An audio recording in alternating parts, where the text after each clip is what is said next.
It's not that pseudoscience and superstition and New Age so-called beliefs and fundamentalist zealotry are something new. They've been with us for as long as we've been human. But we live in an age based on science and technology with formidable technological powers.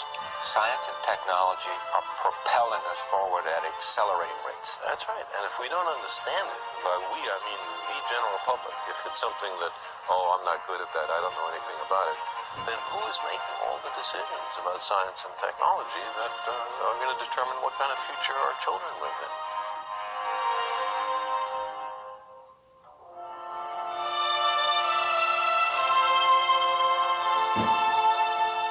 What's the danger of all this? I mean, this is not the thing. There's two kinds of dangers. One is what I just talked about, that we've arranged a society based on science and technology, in which nobody understands anything about science and technology.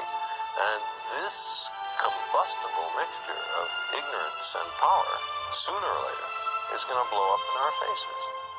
And the second reason that I'm worried about this is that science is more than a body of knowledge. It's a way of thinking, a way of skeptically interrogating the universe with a fine understanding of human fallibility.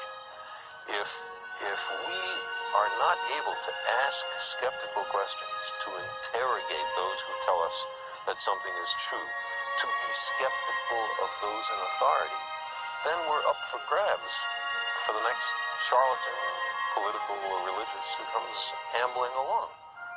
It's a thing that Jefferson laid great stress on. It wasn't enough, he said, to enshrine some rights in a constitution or a Bill of Rights. The people had to be educated, and they had to practice their skepticism and their education. Otherwise, we don't run the government. The government runs us. You see, people read the stock market quotations and financial pages. Look how complex that is. People are able to look at sports statistics. Look how many people can do that. Understanding science is not more difficult than that. It doesn't involve greater intellectual activities. But the thing about science is, first of all, it's after the way the universe really is, and not what makes us feel good. And a lot of the competing doctrines are after what feels good, and not what's true. There are millions of people who understand science does not prove religion, but because religion is faith-based. Let's look a little more deeply into that. What is faith? It is belief in the absence of evidence. Now, I don't propose to tell anybody what to believe, but for me, believing when there's no compelling evidence is a mistake. The idea is to withhold belief until there is compelling evidence. And if the universe does not comply with our predispositions, okay, then we have the wrenching obligation to accommodate to the way the universe really is. So who is more humble? The scientist who looks at the universe with an open mind and accepts whatever the universe has to teach us? Or somebody who says everything in this book must be considered the literal truth, and never mind the fallibility of all the human beings involved in the writing of this book? I lost both my parents about 12 or 15 years ago, and I had a great relationship with them. I really miss them. I would love to believe that their spirits were around somewhere, and I'd give almost anything to spend 5 minutes a year with them. Hear their voices ever? Sometimes. About 6 or 8 times since their death, I've heard Carl. Just in the voice of my father or my mother. Now, I don't think that means that they're in the next room. I think it means that They're in your I've had an auditory hallucination. I was with them so long, I heard their voices so often.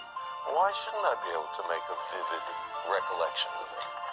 Here's what's interesting about this for me. You convinced me a long time ago that it was arrogant for me or for anyone else to believe that there wasn't some life outside of our... To exclude the possibility. To exclude the possibility was was an arrogance of intellect that we should not assume. You couldn't prove it. You didn't know it was there, but the arrogance. Right. We don't know if it's there. We don't know if it's not there. Let's look.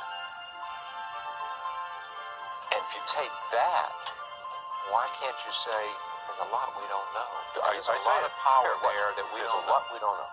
You know, that's what I believe. But that doesn't mean that every fraudulent claim has to be accepted. We demand the most rigorous standards of evidence, especially on what's important to us. So if some guy comes up to me in a channeler or a medium and says, I can put you in touch with your parents. Well, because I want so terribly to believe that, I know I have to reach in for added reserves of skepticism because I'm likely to be fooled and much more minor to have my money taken. You are living with myelodysplasia. Or I have been. You have been. And just share with us, because of your sense of language and your sense of understanding and being reflective and introspective, what do you think about it? What does it do for you to I didn't have any near-death experiences.